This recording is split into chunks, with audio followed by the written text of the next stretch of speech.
What's cracking, guys? And today I have some exciting things to talk about. I'm sure many of you guys know what the series Pokemon is, or Pocket Monsters in Japanese. For those of you who have lived under a rock, it's basically a story where you're capable of capturing these fantastical beasts in tiny little balls and make them battle against one another in a child-friendly world. And while the anime seems to follow true to this, there is a very, very darker side to Pokemon that is official and out.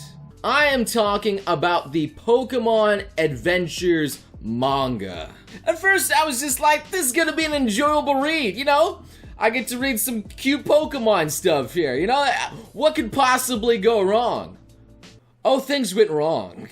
And right now, I'm going to show you all the incredibly dark stuff happening in this supposedly kid-friendly show. You will see that it gets gradually worse and worse. To start off, Ash, or Red in this here, has been capturing Pokemon, and it's not your typical Pokemon, but it is a Poliwhirl.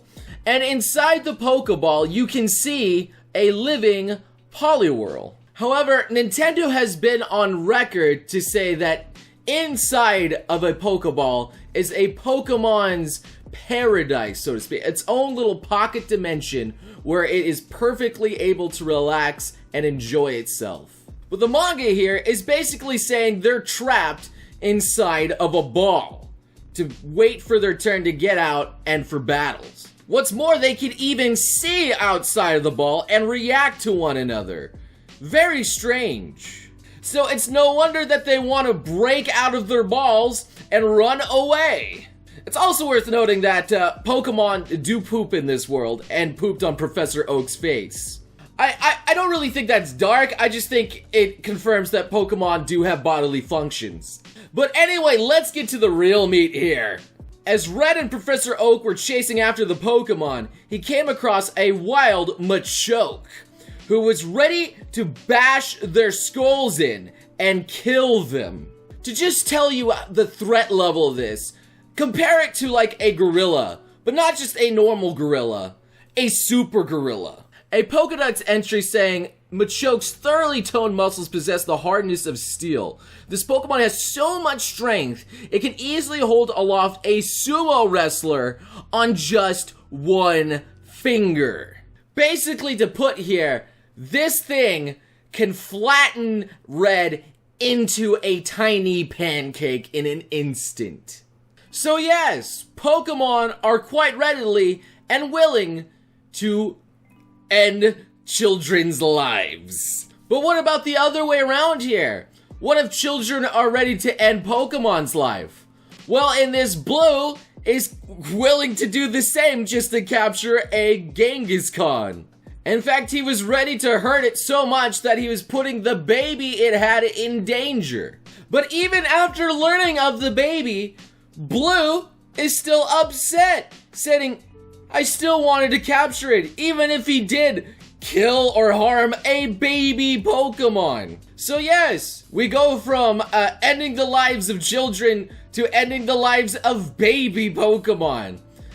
It's getting worse now, ain't it? Another interesting factoid in this is that Pikachu is actually a pest in this world, an actual rodent. Which makes sense, you know, rodents eat stuff and steal stuff, or generally pests and nobody likes them. So much so that the entire town wants to capture this Pokemon and possibly exterminate it. And this is just straying away from the fact that Pokemons are everybody's friend, and everybody likes Pokemon. They're friendly creatures.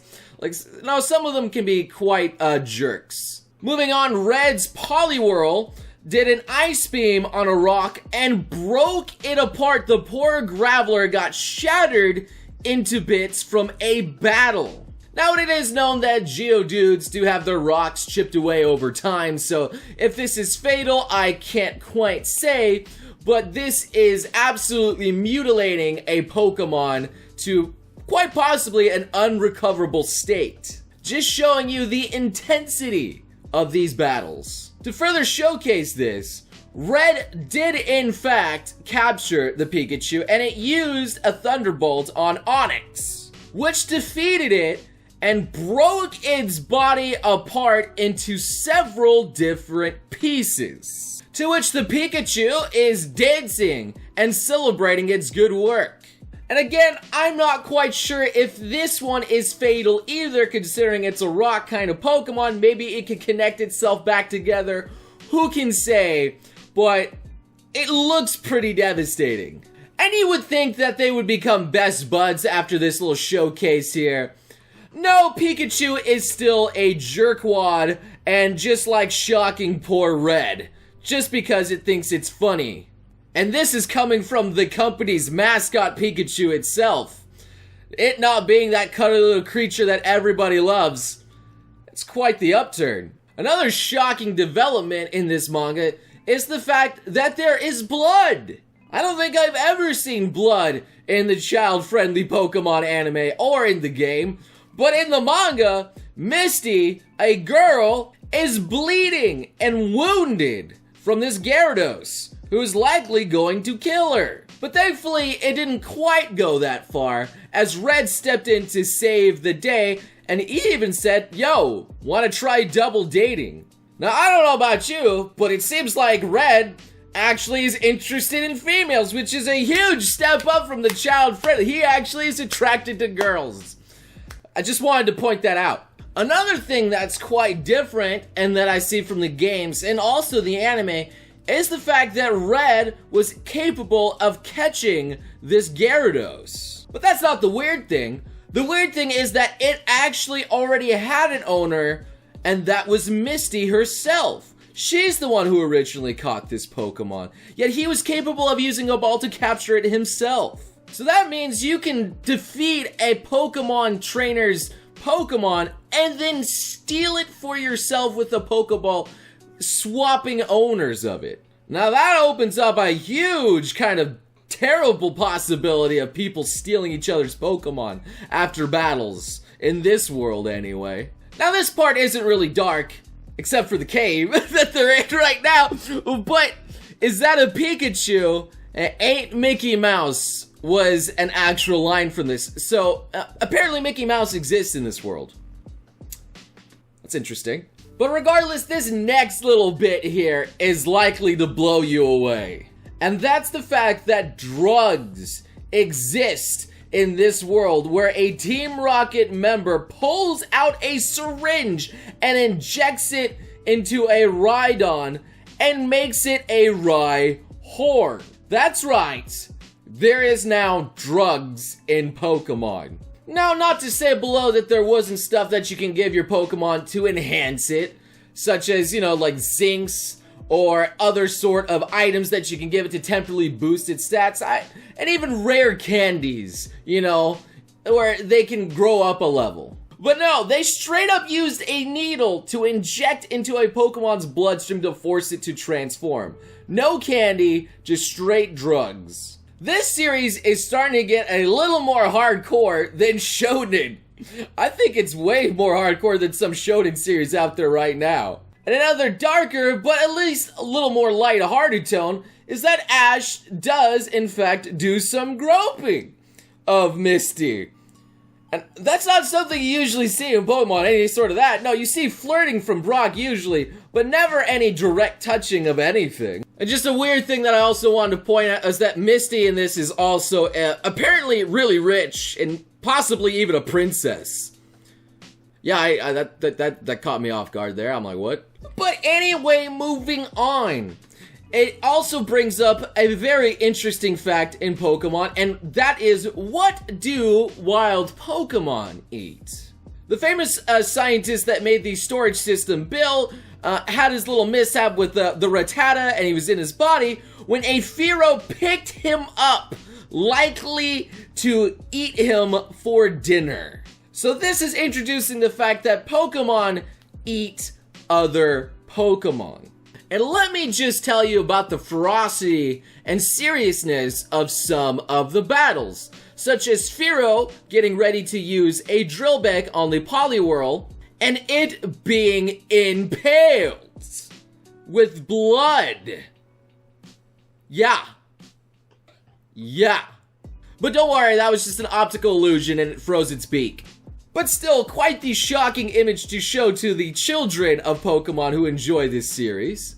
And speaking of crime, Lieutenant Surge is apparently a bad guy who steals other people's coddled Pokemon, forcing them to evolve and domesticate them and make a bit of money on the side by selling them, supposedly.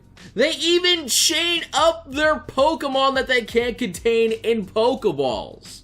But not only that, after shocking Red into an unconscious and paralyzed state, they huck his body overboard into the water, likely to die. That's right, they shocked a child until he was paralyzed and then hucked him overboard to drown in the water. I can't make this up. Pretty dark. I don't know about you, but if I was any of the parents of these young Pokemon trainers, I would not want them going about by themselves in this harsh world.